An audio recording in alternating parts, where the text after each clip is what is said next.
Hello and welcome. I am That One Strange Guy and this is my LEGO Transformers TF1 Megatron. So I'm building this guy quite early because Transformers 1 hasn't actually come out yet at the time of recording. It's an animated film that doesn't really look like it's steered towards me as a Transformers fan. But even though it doesn't really look like it's for me, there are some slightly interesting designs to come out of it. I think all of the faces are ugly, however, some of the bodies are pretty cool. For example, Megatron here. In his tank mode, I think he looks alright. There haven't been many official images of the tank, so it's kind of difficult to see what it will be. I think he's alright. I just wanted to make a nice, clean tank and use the Studio Series as some form of reference. There's not really a whole lot to say about him in this mode, he's just a tank.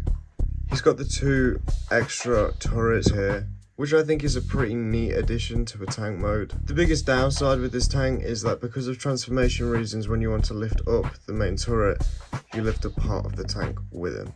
But we'll get into that. I might do some other designs from Transformers 1, such as Bumblebee, because I think he looks pretty nice in car mode, and I think it'd be interesting to try and capture the robot mode. And I might do Optimus Prime, but I'm not the biggest fan of his design. But anyway, let's get into some size comparisons.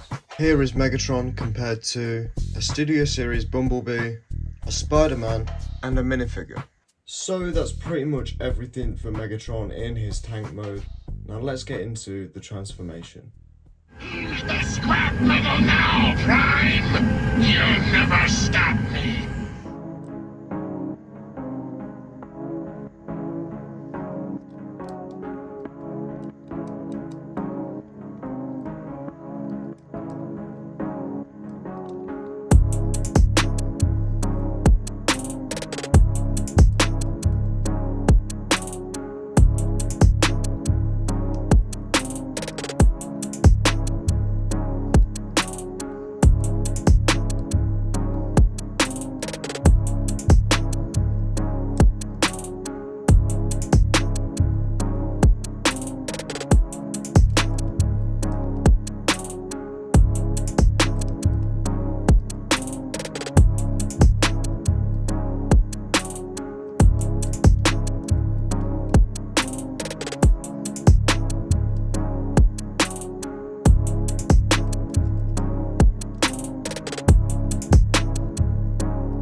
It's over, Prime. You just don't know it.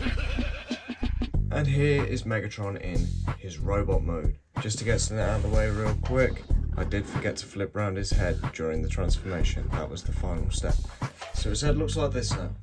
I'm very happy with this robot mode. From what we've seen in the trailers, this guy is pretty accurate. I've also been using the Studio Series figure as my main reference. I really enjoy this mode for Megatron because he's really sleek and agile looking while still being quite bulky and intimidating. I'm probably going to wait for the film to release, and then if I feel like I need to, I'll come back and make some changes. Now you can get Megatron into a range of different poses, such as this insane kick, because of the extra articulation. But if I actually wanted to pull off anything like this, I would definitely need a stand because he is not going to stand up on his own. Speaking of stands, he does have this little antenna piece here. This is just to help with stability in robot mode and doesn't affect the vehicle mode at all. Now just turning Megatron around, we can see one of the unfortunate results of the robot mode. It's not too big of an issue, but the extra turrets do just sort of hang out on his back. They stick out a little bit, but you know what? It's not that bad. I've once again used another method like this with a ball joint. I previously used this method on Grimlock in the last video, however I've used it here because the fusion cannon actually plugs into that part of the head for the tank mode. Even though it is technically parts forming, it was just the only way to make it look actually good and still have it be a relatively fun build because he's small, he's simple, but he's still pretty cool. The last thing I want to talk about is this peg here. This peg is for an accessory. The Studio Series toy has one other gun on his left arm, so I decided to make it just for fun.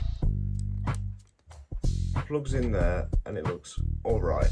You can get some basic poses with it, but nothing is going to be cooler than his fusion cannon. Here is Megatron compared to the best masterpiece, Bumblebee, a Spider-Man, and a minifigure. So that was LEGO Transformers TF1 Megatron. I did have quite a bit of fun building this guy. He is relatively simple, so I didn't have to pull out any hair, but it was still nice to be building a Transformer again. I just want to say quickly before I end the video, a big thank you to everyone who has showed support on the last couple of videos. I've actually enjoyed making these videos again after such a long time of not doing it. Mainly just because I'm not building anything extreme, I'm just having fun with a few little Transformers. But that's fine. Anyway, if you'd like to see any more Transformers 1 builds, let me know in the comments. I'll probably wait until the film is out to do any more, just so then I've got some better references and I can make them more accurate.